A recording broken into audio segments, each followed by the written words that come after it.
So I see some guys are watching my video on this unit, and I feel as though that I owe it to you to do a follow-up on what has happened to it, with only one certainty, but how should I put it? I'm certain that I found something, but I have not tried fixing it in order to see if it solves the whole entire problem. So this is what it is. While I was going through the machine, I noticed that there was lots of dust, so I was cleaning the dust. And on this side here, in the bottom, there's this black unit here. That's the motor controller for the fan in the back. Okay, and when this machine was when we were trying to use the machine, the fan wouldn't turn on.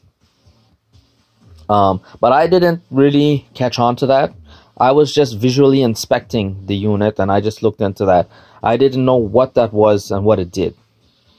And while I was looking at it, I noticed through the openings in it that the large capacitors that were sitting on it, I noticed this funny little bulge here. It doesn't look like much, does it? But from my experience, because I fixed successfully component like monitors and graphics cards and whatnot, I fixed them successfully because the capacitors ballooned here far worse than this one, right? They were not flat and they ballooned, and it was odd. So when I replaced them, those things well, they're still working up until now. So it didn't look like much, but because of that prior experience, this prompted me to suspect the motor controller. So I initially only suspected the capacitors here. All right, and I thought that maybe it was just a capacitor failure. Okay, now this is my jumping to conclusions out of excitement. You know, I found possibly the problem, possibly a cheap solution, because to buy capacitors of this size, to buy this exact capacitor is $50 each. But to buy like similar capacitors off Amazon is $20 for two. Okay, so I told the guy who owns this unit that I'm working on to go ahead and buy the capacitors. Now, stupid me, that's the reason why I took this apart, was to clean it.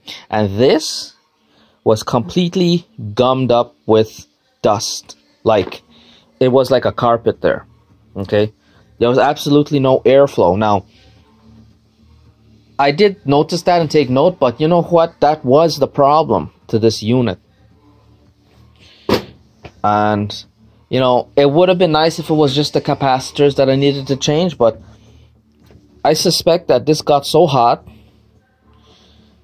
and it's not cooling, okay, and these two that were attached to the heatsink, one or both failed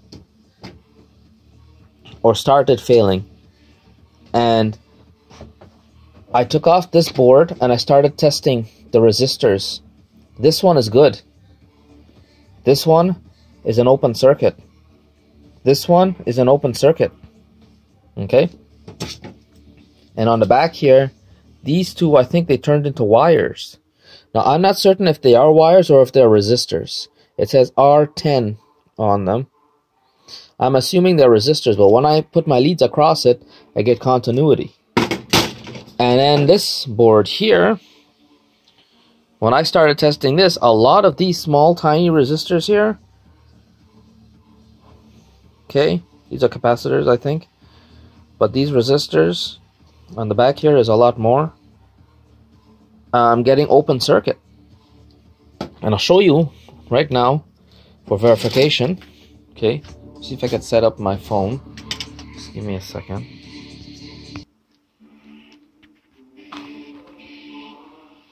Oh, why did it change? This phone is, LG phones are garbage, man. Anyway, I hope that does not affect it on YouTube. Okay, so my multimeters there. Here's the circuit board, one of them. I'm going to check this resistor right here. Okay. Now, it's set to 200 ohms. Okay, and this here is to just let you know that this meter is a cheap meter. It's not really great, but it does the job. Okay, so you see it's working. And now when I put my lead here, nothing. Right? Let's try this resistor right here. Okay. Nothing. Open circuit. Let's try, these are resistors here. Let's try one of these here. Okay, this one is working. This one is working. Okay. Alright. Anything under here? These resistors here. Okay. Open circuit. Open circuit. Now, I don't know what these are exactly. They might not be resistors. Okay, they're all open circuit. They might be diodes, I guess. I don't know. Like this here should be a resistor. And it's an open circuit. Okay. Let's migrate away from that section there. Maybe there's something over here that still works. Now, I don't know what these are. Maybe if I just change those resistors there, it might work. Okay. But then, you know, I still have not tested these components here. Or any of these things, you know. And I'll have to do some research just to do the testing. So let's get the other board here. This board here. Okay.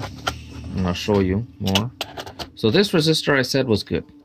So I gotta set my ohm scale to 2K, because that's a 300 ohm resistor. Okay. I clip the lead there and you'll see it's 300 ohms. Okay. I clip the lead here. It's an open circuit. You know, if you don't believe that I'm not doing it properly, open circuit. Okay. This resistor right here, when I test it. Now these are just resistors. This is what I can do. Okay. See, I'm testing it. Open circuit. Right, this is my ability. Open circuit. Open circuit. Okay. If I turn it over, these ones I have a hard time trying to test them. Right, this one here.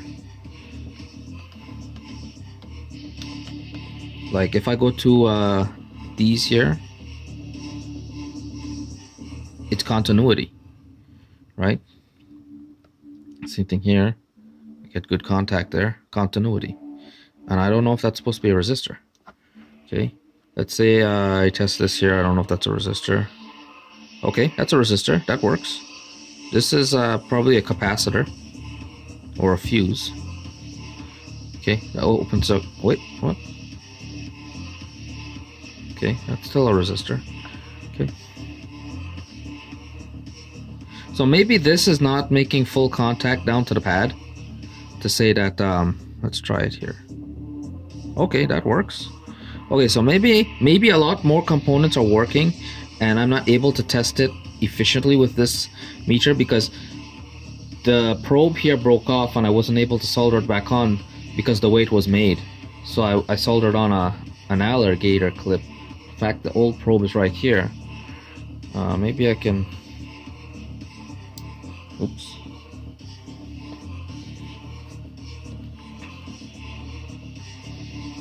Right. There, like so.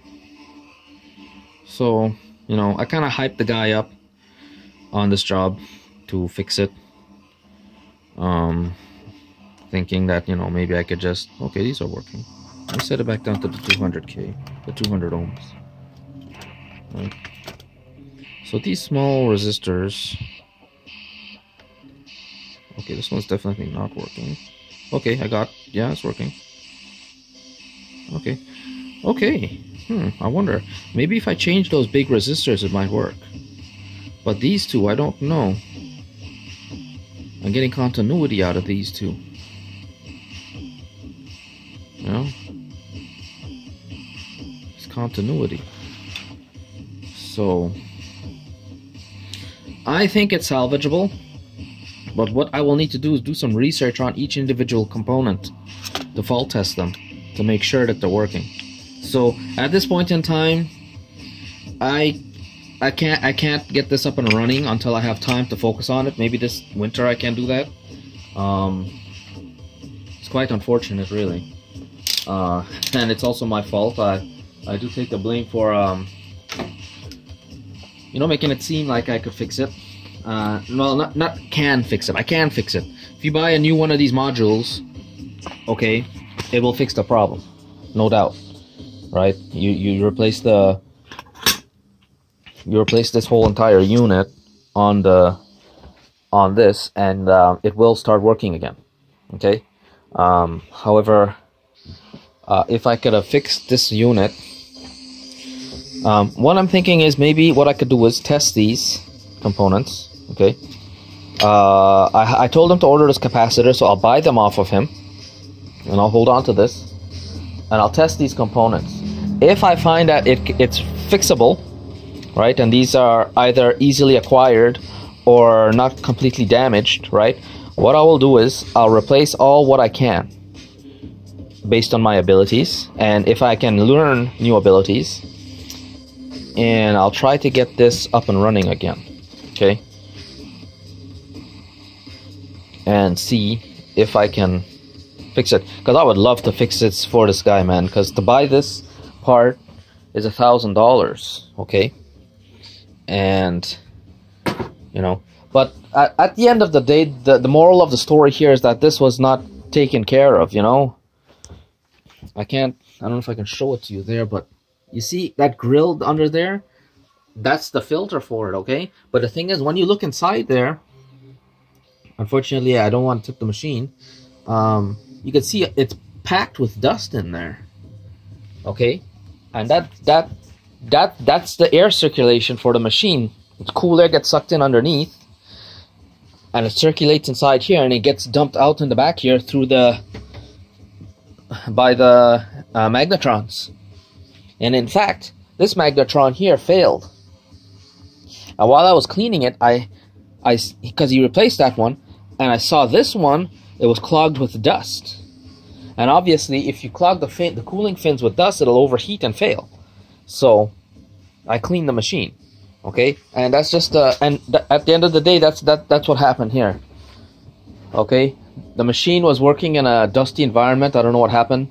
That dust got pulled into the machine, and it was not being cleaned, and it clogged the cooling for the components, and those components overheated, and it was a slow, stifling death to the component. And that's the moral of the story here. So that's to wrap things up. If we get the new part, because he has another one of these he wants me to look at, and supposedly this part on that one is working fine.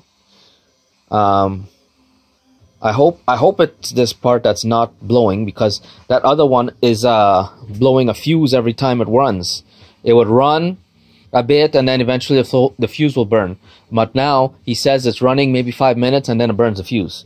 So if it's not this on that machine that's blown, what I'll do is I'll swap it and put it on this machine. So then this machine, if that unit is working fine, should be a working unit without any problems. And then and if it is the case, I hope it'll fix the machine. And then that other machine, then I'll try to fix it. And in the meantime, this winter, I'll ask the guy if I can hold on to this for him, and I'll go through each individual component and see if I can salvage it, you know.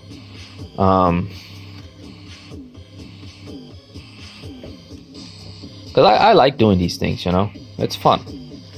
I watch those videos online, and even before those videos online, you know, I in high school I stole an electric book. Well, I didn't kind of steal it. the government shut the school down. It was Midland Collegiate on Midland Road in Scarborough, Ontario. I think it was in 1999. Budget cuts. So they shut that school down because it was sold to the government or owned by the government. It wasn't a donated school. And they sold it to a private company who turned it into a private school. At that time called Bond. But anyway, they were moving stuff from the library, and there were a bunch of... They were giving away books too, and some books they were not giving away, I think. And I stole an electric... I think I stole it. I don't know. I took it up because I was interested in it. And I read it, and it got me hooked on electronics. You know, like, just the basics, you know. From... Like, it was a complicated book too, but telling about diodes and resistors and capacitors, continuity, and how to measure resistance, and transformers, you know. And it's not that the book was basic. It was back then I was just getting into it. You know, I know a lot more now, and I'm sure if I still have the book, because I don't know where it is, that if I read it, I would be much more advanced and understand more about it. But anyway, you know, I'm not completely a tinkerer.